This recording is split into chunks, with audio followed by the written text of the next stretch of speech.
Hello दोस्तों, नमस्कार। मैं ओम प्रकाश सर आपको the star global YouTube channel पर स्वागत करता हूं।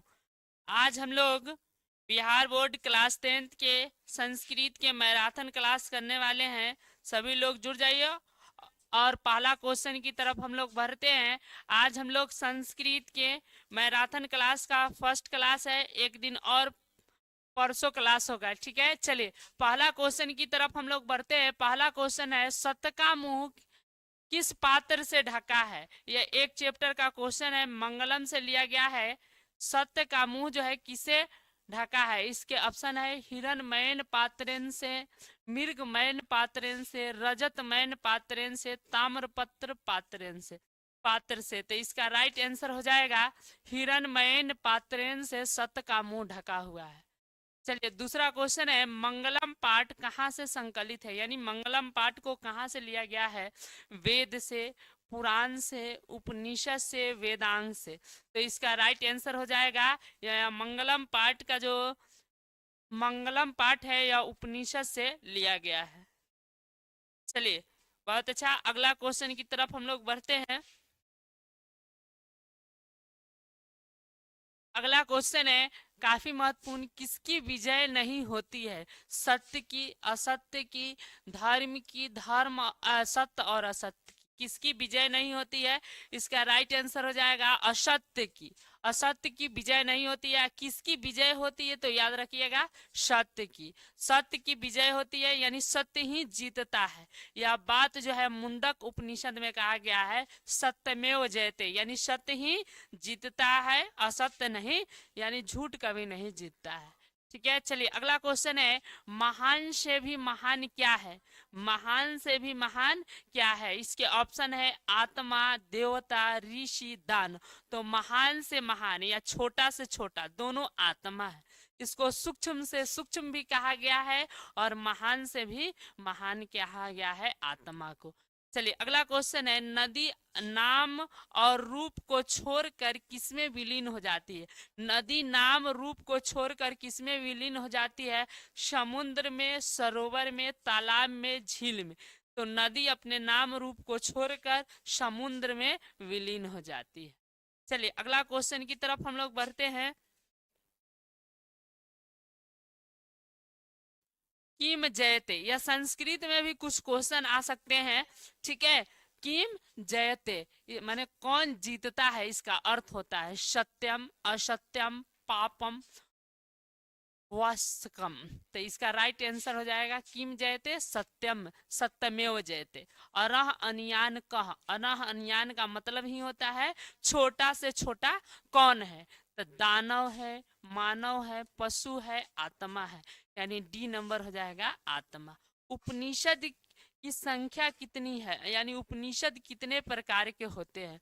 107, 105, 108, 210। तो उपनिषद की कुल संख्या कितनी है आप लोग जानते भी होंगे। चलिए इसका राइट आंसर हो जाएगा उपनिषद की संख्या है 108। चलिए अगला क्वेश्चन की तरफ हम लोग बढ़ते हैं। अगला क्वेश्चन है, वेद कितने प्रकार के होते हैं। वेद कितने प्रकार के होते हैं, 1, 4, 5, 8। तो वेद जो होता है याद रखना है 4 प्रकार के होते हैं। वेद जो होता है 4 प्रकार के होता है। सबसे प्राचीन वेद है उसका नाम है ऋग्वेद, जो सबसे पहले लिखा गया है। इसमें मंत्र, रुक्त, रिक्त और ऋचाएं का उल्लेख है। दूसरा होता है सामवेद, जिसमें संगीत का उल्लेख है। तीसरा है जिसका नाम है यजुर्वेद, इसमें गद्य और पद्य का उल्लेख देखने को मिलता है। चौथा है अथर्ववेद, इसमें जो आधुनिक दवा प्रणाली है इस सबको देखने का उल्लेख मिलता है। ठीक है, चलिए अगला क्वेश्चन की तरफ हम लोग बढ़ते हैं। अगला क्वेश्चन है, परमात्मा कहाँ रहते हैं। परमात्मा जो है कहाँ रहते हैं। एकत्र, सर्वत्र, अनंत, इनमें से कोई नहीं। एकत्र का मतलब होता है एक जगह, सर्वत्र का मतलब होता है सभी जगह, अनत्र का मतलब कहीं भी, इनमें से कोई नहीं। तो इस ईश्वर जो होते हैं वह सर्वत्र, यानी परमात्मा सर्वत्र रहते। चलिए अगला क्वेश्चन की तरफ हम लोग बढ़ते हैं। अगला क्वेश्चन है, प्रस्तुत पाठ में जो है किसकी महिमा का गान किया गया है? जो एक अध्याय है उसमें किसके बारे में बताया गया है? जीवात्मा के, देवात्मा के, परमात्मा के, मनुष्य के? तो इसमें बारे में परमात्मा के बारे में बताया गया है। सी नंबर इसका राइट आंसर हो जाएगा। चलिए अब आते हैं, अगला क्वेश्चन है, वेदा हेमंत पुरुष महांत महात्मनम विद्या अन्याय किम, यह जो मंत्र है किस उपनिषद से लिया गया है? यह जो मंत्र है वेदा हेमंतम वाला किस से लिया गया है? कठोर उपनिषद से, श्वेता श्वेतर उपनिषद से, मुंडको उपनिषद से, या ईशावासो उपनिषद से? जो यह श्लोक है किस उपनिषद से लिया गया है? वेदा हेमंतम महांत पुरुषम महांतम एक पार्ट में है, श्वेता श्वेतर, श्वेता श्वेतर से लिया गया है। नहीं, मुंडक में तो सत्यमेव जयते न कहा गया। आगे है, कह महतो महियान अस्ति, कौन जो है वह क्या है? बड़ा से बड़ा है। महतो महियान का मतलब होता है बड़ा से बड़ा। ब्राह्मण है, सत्य है, सत्येन है, इनमें से कोई नहीं। इसका इनमें से कोई नहीं। महान से महान कौन है? आत्मा है। तो इसका आत्मा आंसर राइट होता है, तो इनमें से कोई नहीं हो जाए। चलिए अगला क्वेश्चन की तरफ हम लोग बढ़ते हैं। अब आता है दो पार्ट का। एक पार्ट का उतना महत्वपूर्ण क्वेश्चन था, दो पार्ट में है, पटना का इतिहास कितना वर्ष पुराना है? 2500 वर्ष, 2000, 1500, 1000। ठीक है, चलिए कितना वर्ष पुराना है? तो याद रखना है 2500 वर्ष पुराना है। ठीक है, पटना के बारे में, पहले पटना का नाम था पाटलीग्राम, और पाटलीग्राम का इतिहास 2500 वर्ष पुराना है। अब पाटलीग्राम क्यों नाम पड़ा था? क्योंकि वहां पाटली नामक एगो पेड़ था जिसकी संख्या बहुत अधिक थी, इसीलिए उसका नाम पड़ा था पाटली। और यह पाटली जो है यह पतन शब्द से उत्पन्न हुई है, और उसका नाम था पाटलीग्राम। जब गौतम बुद्ध वहां गए थे 2500 वर्ष पहले, तो उसका नाम था पाटलीग्राम। उसी समय उन्होंने भविष्यवाणी किया था, आता है परीक्षा में, कि गौतम बुद्ध ने पटना के बारे में क्या भविष्यवाणी किए थे? तो यह एक दिन बहुत बड़ा महानगर बनेगा, किंतु अग्निदाह और बाढ़ से पीड़ित रहेगा, कि नहीं, यह बात उन्होंने कहा था। चलिए अगला क्वेश्चन की तरफ हम लोग बढ़ते हैं।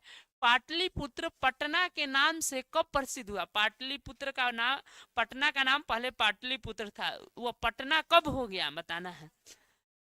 मुगल वंश के काल में, गुप्त वंश के काल में, मध्य काल के में, अंग्रेजों के शासन काल में। तो याद रखना है मध्य काल में। और याद रखना है एगो बिहार का राजा हुआ मध्य काल में, उसका नाम था शेर शाह सूरी। ठीक है, इसने ही नाम रख दिया था क्या चीज? पाटलिपुत्र को पटना के नाम से रख दिया था। ठीक है, अगला क्वेश्चन है, कूटनीतिम काव्य के लेखक कौन है? राजशेखर, दामोदर गुप्त, विशाख दत्त, कालिदास। तो कूटनीति को काव्य के लेखक है दामोदर गुप्त। एक और इसी के साथ एक किताब है काव्य मीमांसा नाम, वह राजशेखर के द्वारा लिखी गई है। दोनों में से कोनो परीक्षा में एगो ऑब्जेक्टिव में आएगा। कूटनीति काव्य के लेखक कौन है, या काव्य मीमांसा नाम के लेखक कौन है? ठीक है, चलिए अगला क्वेश्चन की तरफ हम लोग बढ़ते हैं। अगला क्वेश्चन है, यूनान का राजदूत कौन था? कि नहीं, फाहियान, वेनसांग, मेगास्तनिंग, इतसिंह। ठीक है, ये सारे जो यात्री थे ये पटना में आए हुए थे, तो यूनान से आया था, उसका नाम था मेगास्तनीज। इसको सिकंदर नाम का यूनान का राजा था, वही, सॉरी सिकंदर नहीं, सेलुकस निकेटर इसको भेजा था पटना। ठीक है, उसी के कहने पर ये पटना आया था। क्या नाम है? चंद्रगुप्त मौर्य के शासन काल में। अगला क्वेश्चन भी है कि मेगास्तनीज पटना किसके समय में आया था?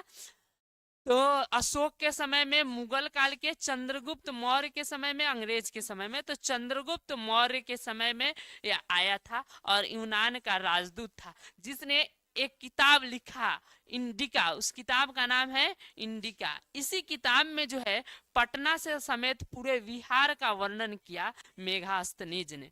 यह सारी जानकारी इंडिका किताब से मिलती है। ठीक है,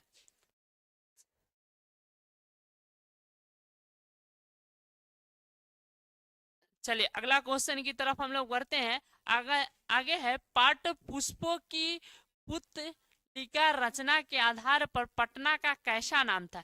यानी जैसे वहां पाटली नाम का बहुत सारा पुष्प का मैंने बताया है, वहां पे पाटली नाम का बहुत ज्यादा पुष्प था, तो उस समय उसका क्या नाम था। कुसुमपुर, पुष्पुर, कुसुमपुर, पाटलिपुत्र, पटना। तो उस समय उसका नाम था पुष्पुर, कि नहीं, पुष्पुर कहा जाता था। ठीक है, यानी बहुत ज्यादा। आगे है अगला क्वेश्चन, पटना में कमौसी महोत्सव कब मनाया जाता था। यह भी काफी महत्वपूर्ण है। गुप्त शासन काल में, मुगल शासन काल में, अशोक के समय में, अंग्रेज के समय। गुप्त शासन काल में एक पटना में त्योहार होता था, उसका नाम था क्या चीज, कमौसी महोत्सव। और ऋतु की बात की जाए तो याद रखिएगा शरद ऋतु में मनाया जाता था। ये भी परीक्षा में पूछ सकता है, कमौसी महोत्सव जो है किस ऋतु में मनाया जाता था, शरद ऋतु। चलिए अगला क्वेश्चन की तरफ हम लोग बढ़ते हैं। अगला क्वेश्चन है, पटना नगर की पालिका देवी कौन है। पटना नगर के जो पालिका देवी थी वो क्या नाम था, शीतला देवी, काली, पटन देवी, गौरी, पटन देवी। ठीक है, पटना नगर पालिका में पटन देवी। कमौसी महोत्सव किस ऋतु में मनाया जाता था, अभी इसका हमने चर्चा भी किया था।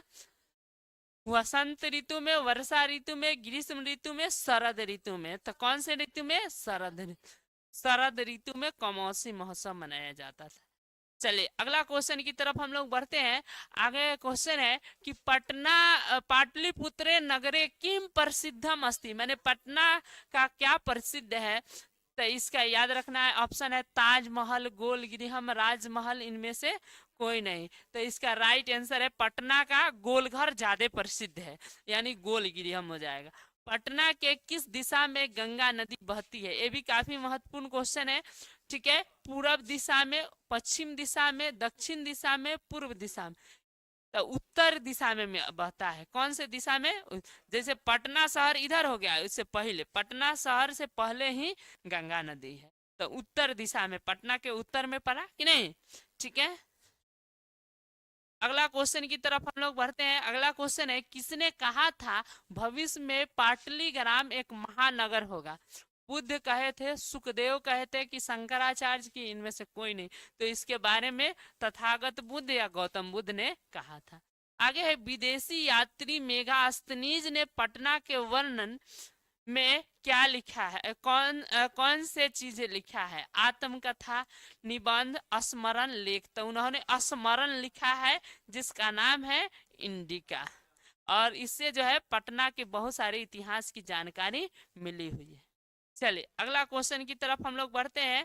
अगला क्वेश्चन है, गांधी सेतु किस महादेश का सबसे ऊंचा पुल है, बताना है।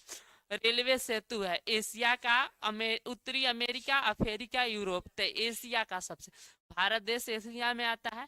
पटना इति नामम कस्मात शब्द निर्गत, अभी बताया है पटना शब्द जो है किस शब्द से आया है, पतन शब्द से, पाटली शब्द से, कमौसी शब्द से, पटन देवी से। तो पतनम शब्द से पटना शब्द की उत्पत्ति हुई है। ठीक है, चलिए अगला क्वेश्चन की तरफ हम लोग बढ़ते हैं।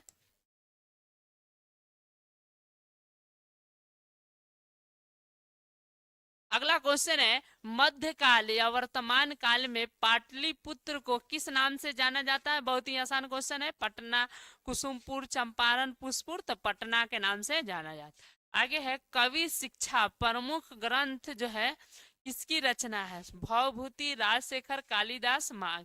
तो वही कवि शिक्षा कहने का अर्थ हुआ का मीमांसा नाम, कि नहीं। तो इसके लेखक हो जाएगा राजशेखर। चलिए अगला क्वेश्चन की तरफ हम लोग बढ़ते हैं। अगला क्वेश्चन है, सिख धर्म के 10वें गुरु कौन थे।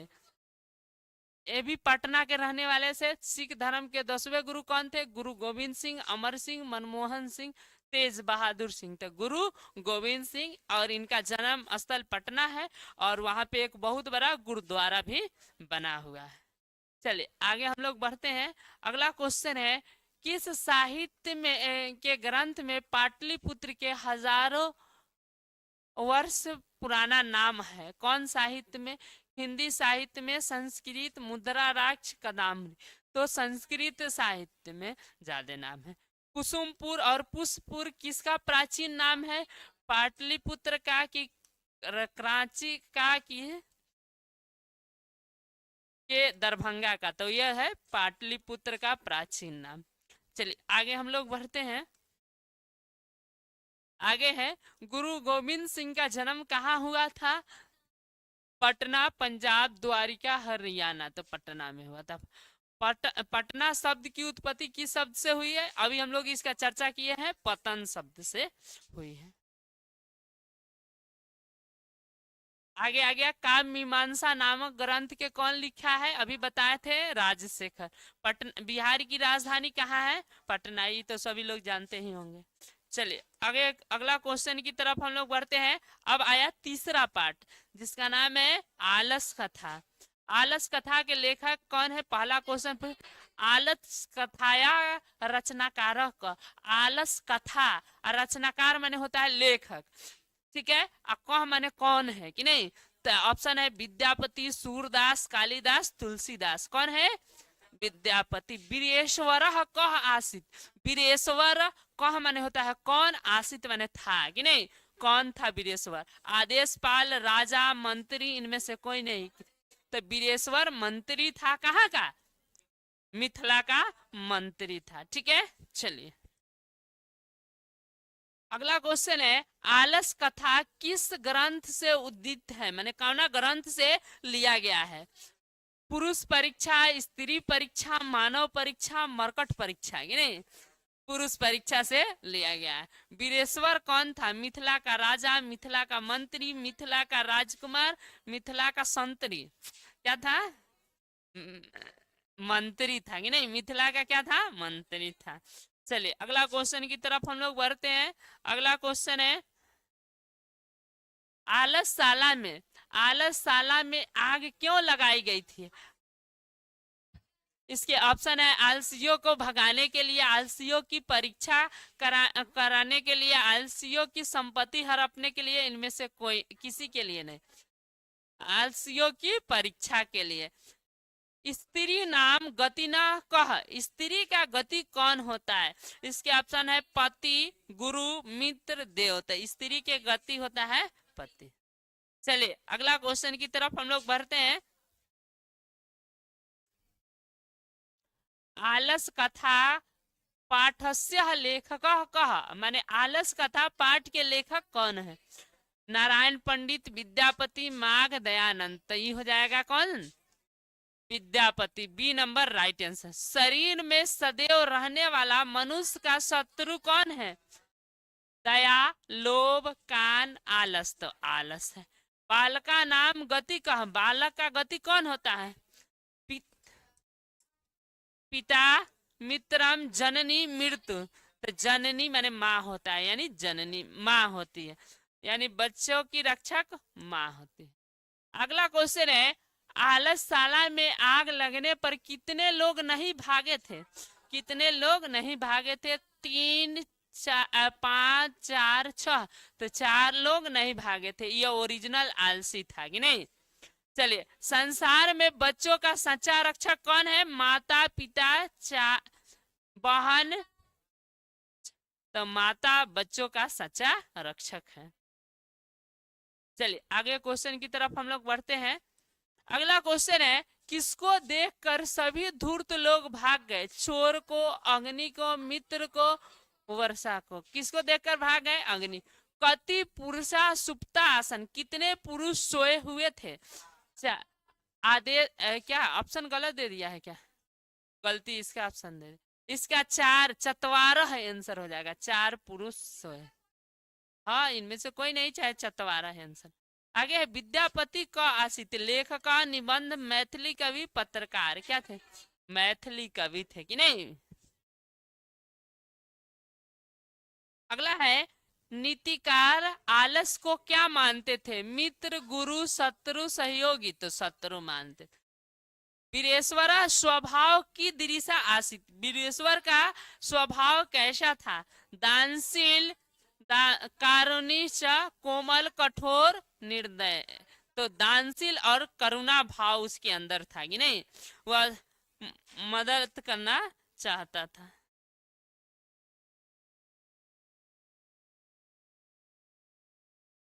चलिए अगला क्वेश्चन की तरफ हम लोग बढ़ते हैं। अगला क्वेश्चन है, 4 पार्ट में अब हम लोग आ गए, 3 पार्ट तक खत्म कर लिए। महाभारत में किस लेखिका का उल्लेख मिलता है? गार्गी का, मैत्रेयी का, सुलभा का, यमी का? किसका उल्लेख मिलता है महाभारत में? सुलभा का मिलता है। ठीक है। याज्ञवल्क्य ने आत्म तत्व की शिक्षा किसको, याज्ञवल्क्य को आत्म तत्व की शिक्षा किसने दिया था? मैत्रेयी, गार्गी, सुलभा, रामभद्रा। तो मैत्रेयी ने दी थी। ठीक है। चलिए अगला क्वेश्चन की तरफ हम लोग बढ़ते हैं। 4 पार्ट सबसे हार्ड है, आप लोग अच्छा से पढ़िएगा नहीं तो। अगला क्वेश्चन है, सर्व शुक्ला सरस्वती किसे कहा गया? याज्ञवल्क्य को, बाणभट्ट को, जनक को, डांडी को? तो डांडी को कहा। गंगा देवी का समय क्या था? 14वीं सदी, 8वीं सदी, 9वीं सदी, 12वीं सदी? तो 14वीं सदी गंगा देवी का समय था। चलिए आगे हम लोग बढ़ते हैं। अगला क्वेश्चन की तरफ हम लोग बढ़ते हैं। आधुनिक काल की संस्कृत कवित्री कौन है? आधुनिक काल में संस्कृत लेखिका कौन है? तिरुअम्बला, विजयंका, सुलभा, पंडिता क्षमाराव? तो आधुनिक काल में है पंडिता क्षमाराव। ठीक है। याज्ञवल्क्य के पत्नी कौन थी? मैत्रेयी, सुलभा, देवकुमारी, चत्रविंशति? तो इसकी याज्ञवल्क्य की पत्नी थी मैत्रेयी। चलिए अगला क्वेश्चन की तरफ हम लोग बढ़ते हैं। अगला क्वेश्चन है, वर्तमान काल में संस्कृत लेखिका में कौन प्रसिद्ध है? तो अभी बता दिए। हाँ, इसमें ऑप्शन के अनुसार मिथिलेश कुमारी मिश्र हो जाए। विपुलम की मस्ती, विपुल किसे कहा गया? संस्कृत साहित्यम, आंग्ला साहित्यम, हिंदी साहित्यम, इनमें से विपुल कहा गया संस्कृत साहित्य को। ठीक है। चलिए अगला क्वेश्चन की तरफ हम लोग बढ़ते हैं।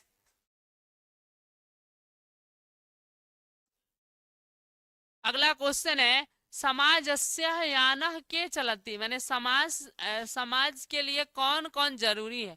पशुभावी और खगस्य, माने पशु और पक्षी जरूरी है कि दानव और मानव जरूरी है कि नहीं? कि पुरुष और नारी जरूरी है कि इनमें से कोई नहीं? तो पुरुष और नारी जरूरी है समाज को चलने के लिए। आगे है, विजय भट्टारिका कस्य रागी आसित? विजय भट्टारिका मैंने किसकी पत्नी थी? अच्युत राय, चंद्रादित्य राजा, कंपन राय, जनक? तो ये थे विजय भट्टारिका, चंद्रादित्य राजा की पत्नी थी।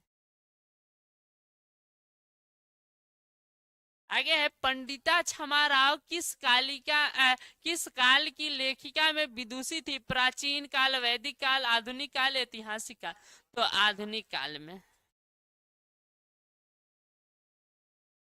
अगला क्वेश्चन है, देव कुमारी कहाँ की सुप्रसिद्ध लेखिका है? उत्तर भारत, पूर्वी भारत, दक्षिण भारत, पश्चिमी भारत? तो यह दक्षिण भारत की है। आधुनिक संस्कृत में सबसे प्रसिद्ध कौन है? तो क्षमाराव है, कई बार आ गया कि नहीं। अगला क्वेश्चन है, शस्त्रार्थ कुशल का किसके अंदर शस्त्रार्थ की गुण था? यमी, विजयंका, गार्गी, क्षमाराव? तो गार्गी के अंदर। अथर्ववेद कति ऋषि का पंचदश अभिवत, मैंने अथर्ववेद में कितने ऋषिकाओं का उल्लेख है? चत्रस्य पंच चतुर्विंशति? तो 5 का उल्लेख है कि नहीं? 5 ऋषिकाएं थी। कौन कौन? इंद्राणी थी, वगाम्भृणी थी, यमी, अपला और वर्षी थी कि नहीं? अगला क्वेश्चन की तरफ हम लोग बढ़ते हैं। अगला क्वेश्चन है, शंकर पांडुरंग कस्य पिता आसित? शंकर जो पांडुरंग थे या किसके पिता थे? पुष्पा दीक्षित, वर्णमाला भौलंकर, पंडिता क्षमाराव, गंगा देवी? तो यह जो है याद रखिएगा, पुष्पा दीक्षित नहीं, इसमें ऑप्शन में ही नहीं दिया है ना। किसकी बेटी थी शंकर? हाँ, पंडिता क्षमाराव यानी विदुषी, इसी के पिता थे कि नहीं? आगे, अच्युत राय की रानी का क्या नाम था? तिरुअम्बला, मित्रेयी, गार्गी, सुलभा? तो तिरुअम्बला था। ठीक है। चलिए अगला क्वेश्चन की तरफ हम लोग बढ़ते हैं। अगला क्वेश्चन है, जनकस्य सभा का अति श्रेष्ठ, मैंने जनक के सभा में कौन प्रचलित थी?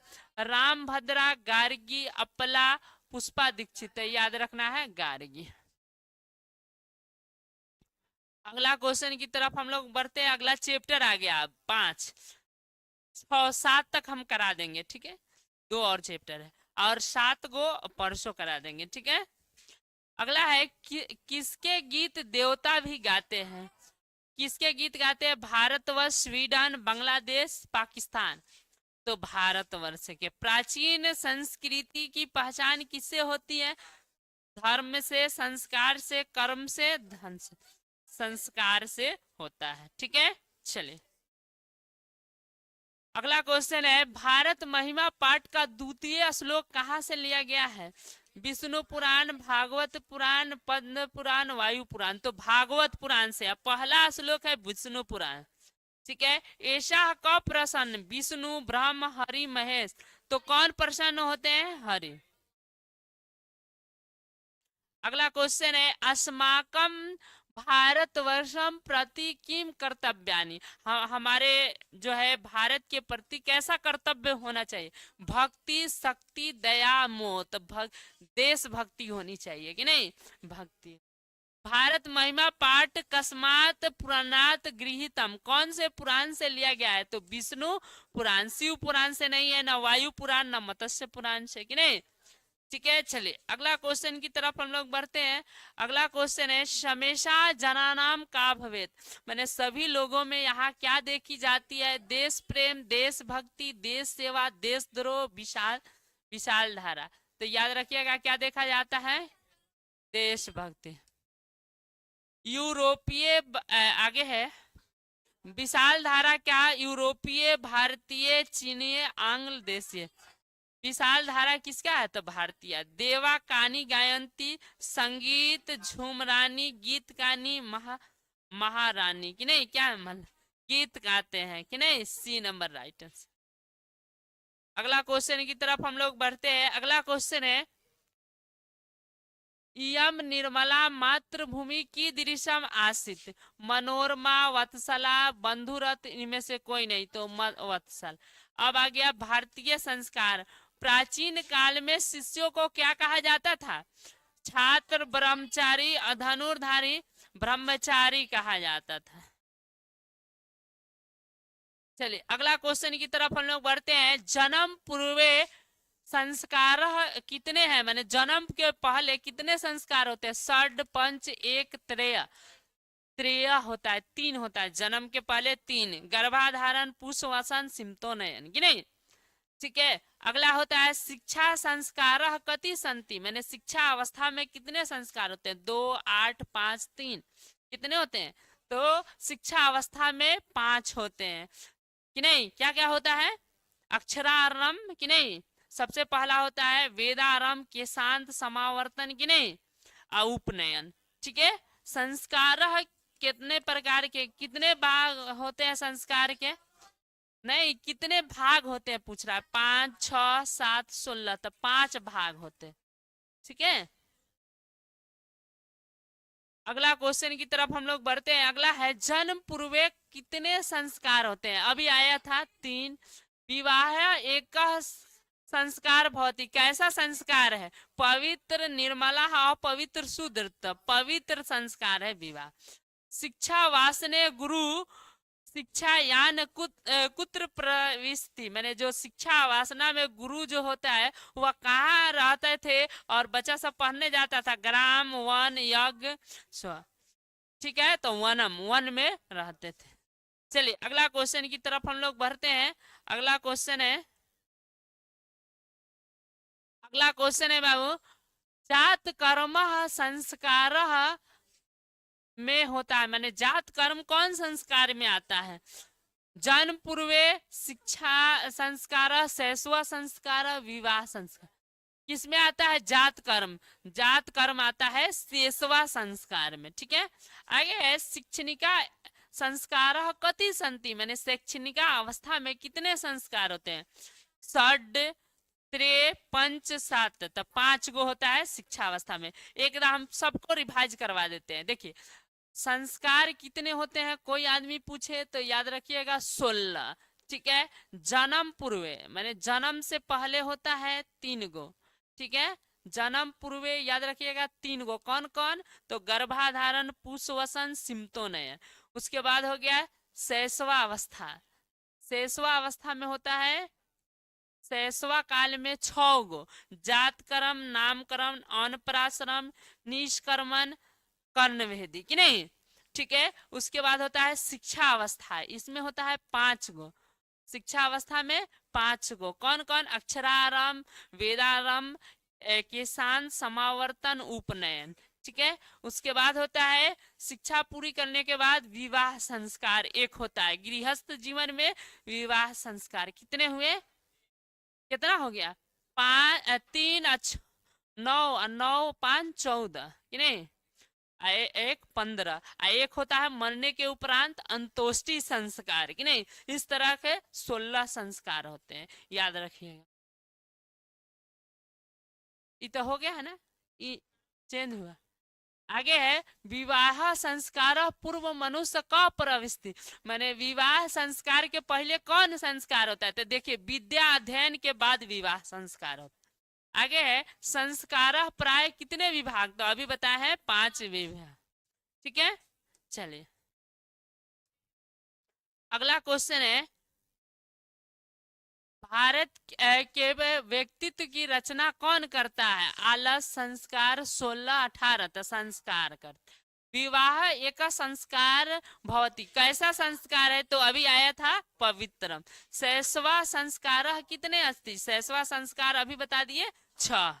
ठीक है, याद रखिएगा, ये सब बात बहुत महत्वपूर्ण है, समझ में बात। आगे है भारते अस्य व्यक्तित्व के न रचितम, अभी बताए हैं संस्कार, भारत के माने व्यक्ति की चरित्र किसे शुरू होता है। आगे है भारतीय संस्कार कुल कितने होते हैं, 16 होते हैं। प्राचीन संस्कृति की पहचान किससे होती थी, तो बताया है संस्कारों से, ये भी रिपीट वाला क्वेश्चन है। चलिए आगे है, अगला क्वेश्चन है सप्तपदी क्रिया कस्मिन संस्कार माने किस संस्कार में संपन्न होती है। सप्तपदी जो क्रिया होता है कौन संस्कार में आता है, जात कर्म, निष्कर्म, विवाह, समावर्तन। तो विवाह संस्कार में सप्तपदी क्रिया आता है, उसमें बहुत सारा होता है। कहाँ से शुरू होता है, तो वागदानम से होता है, वागदानम कि नहीं। उसके बाद होता है मंडप निर्माणम कि नहीं। उसके बाद होता है सिंदूर दानम। उसके बाद होता है कन्यादानम कि नहीं। उसके बाद पानी ग्रहण और सप्तपदी सिंदूर दान के लास्ट होता है कि नहीं। आगे है नीति श्लोक पाठ जो होता है किस ग्रंथ से संबंधित है। ये नीति श्लोक पाठ कहाँ से लिया गया है, विदुर नीति से, नीति सप्तम से, चाणक्य नीति दर्पण से, शुक नीति से। तो ये विदुर नीति से लिया गया है कि नहीं। चलिए अगला क्वेश्चन की तरफ हम लोग बढ़ते हैं। अगला क्वेश्चन है बच्चों, संसार में बच्चों का सच्चा रक्षा कौन है, माता। ये आया था कुल केन रक्षते, कुल की रक्षा किससे होती है, वीरतेन सत्येन धर्मे आलस्य, कुल की रक्षा वंश से होती है, वीरतेन से। कुपुत्र अगर निकल जाए तो वंश का नाश हो जाता है कि नहीं। ठीक है, ये में कई गोरा कुपुत्र है, कईयों अकेले मिलना तो बता देंगे। का परम तृप्ति कि नहीं। ठीक है, माने किससे आदमी जो है परम तृप्ति को प्राप्त होता है, तो विद्या से, काम से, अविद्या से, लोभ से। तो विद्या से ही आदमी आगे बढ़ सकता है कि नहीं, परम प्राप्ति की ओर जा सकता है। चलिए अगला क्वेश्चन है क्षमा के नहंती, क्षमा किसको खत्म कर देता है, लोभ को, सत्य को, क्रोध को, बल को। तो क्रोध को खत्म। विदुर नीति किस प्रकार, किस ग्रंथ का अंश है, कौन ग्रंथ का अंश है, रामायण का, महाभारत का, उपनिषद का, वेद का। तो महाभारत का अंश है। ठीक है, चले अगला क्वेश्चन की तरफ हम लोग बढ़ते हैं। अगला क्वेश्चन है धर्म की रक्षा किससे होती है, बहुत अच्छा क्वेश्चन। सत्य से, विद्या से, वृत्ति से, इनमें से कोई नहीं, सत्य से। विनय कम हंति, विनय का अंत किससे होता है, कृति से, अकृति से, सत्य से, असत्य से। तो विनय का होता है कृति से, अच्छा काम कीजिएगा तो आपका नाम होगा कि नहीं। केन रूपेन रक्षते, किसे रूप की रक्षा होती है? विद्या से, ज्ञान से, वीरतेन से, मृत्युजवा से। तो मृत्युजवा से रूप की रक्षा होती है, मैंने मृत्युजवा कहने का अर्थ स्वच्छता से, स्वच्छता से रूप की रक्षा होती है। अगला क्वेश्चन है धृतराष्ट्र क आसित, धृतराष्ट्र कौन था? मंत्री, कवि, प्रजा, राजा। तो धृतराष्ट्र मंत्री था कि नहीं? कहाँ का मंत्री था? तो हस्तिनापुर का कि नहीं? हस्तिनापुर, सॉरी धृतराष्ट्र ना, ये राजा था। धृतराष्ट्र राजा था, विदुर मंत्री थे कि नहीं? धृतराष्ट्र हस्तिनापुर का राजा था, विदुर जो थे वह क्या थे? मंत्री थे। आगे है सर्व कन्या योगम किम कथ्यते, सर्वज्ञ, एकज्ञ, तर्वज्ञ, नीति। जो सब कुछ जानता है उसको बोलते हैं सर्वज्ञ। सुखवाहा का सुख कौन देता है? हिंसा, सत्य, अहिंसा, सत्यम। तो अहिंसा सुख देता है कि नहीं? अगला क्वेश्चन की तरफ हम लोग बढ़ते हैं। विनय कम हंति, विनय से किससे जाता है? तो यह भी आया था किससे? कृति से। नीति श्लोक महाभारत कस्य पर्वे संकलिता, कौन पर्व से यह लिया गया है? वन पर्व, उद्योग पर्व, शांति पर्व, इनमें से कोई नहीं। तो ये उद्योग पर्व से विदुर नीति को लिया गया है। ठीक है, बी नंबर राइट आंसर हो जाएगा। अगला क्वेश्चन की तरफ है। नीति श्लोक रचनाकार कौन? नीति श्लोक के रचनाकार कौन है? भृति, विदुर, महर्षि वाल्मीकि, नारायण पंडित। तो विदुर है। धृतराष्ट्र कह आसित, धृतराष्ट्र कह था, ये रिपीटेड है, अभी बताया है कौन था? राजा था। और मंत्री था, हस्तिनापुर का राजा था धृतराष्ट्र, और मंत्री थे विदुर कि नहीं?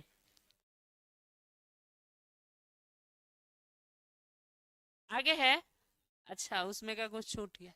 चलिए आगे है। केन षड दोषा हप्त, कौन से, किसको मैंने 6 दोष को त्याग देना चाहिए? देवता को, देवेन, दानव को, पुरुष को, इनमें से पुरुष को। नरक के कितने द्वार होते हैं? बहुत आसान क्वेश्चन। 4, 2, 7, 3। तो 3 काम, क्रोध और लोभ, या नरक के 3 द्वार बताए गए। विदुर किसके मंत्री थे? दशरथ के, जनक के, धृतराष्ट्र के। धृतराष्ट्र के विदुर जो थे वह मंत्री थे। ठीक है, चलिए अगला क्वेश्चन है। सत्य, बहुत ही कड़वी बोलने वाले लोग कैसे मिलते हैं? बहुत कड़वी और सत्य बात बोलने लग, आसानी से कि कठिनाई से, कि सदैव कभी कभी? तो कठिनाई से मिलते हैं। प्रिय बोलने वाले लोग ना कह रहे थे विदुर, किसे कहते हैं? धृतराष्ट्र से। हे राजन, प्रिय बोलने वाले लोग सदैव मिलते हैं, अप्रिय बोलने वाले लोग कम मिलते हैं, और जो क्या कड़वी बोलते हैं वो बहुत ही कम या बड़ी कठिनाई से मिलते हैं। सतत प्रिय वादनी कि नहीं? आगे है। विदुर नीति के रचनाकार कौन है? भर्तृ, विदुर, नरोत्तम दास, कालिदास। तो विदुर नीति के रचनाकार है विदुर ही। ठीक है, चलिए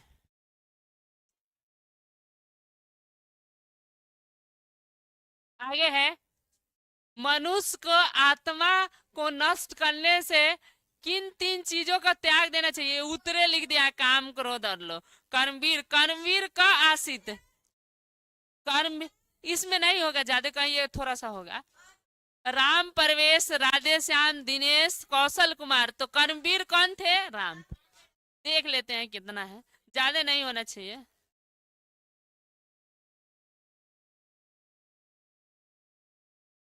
बस ये लास्ट है, ज्यादा नहीं ना।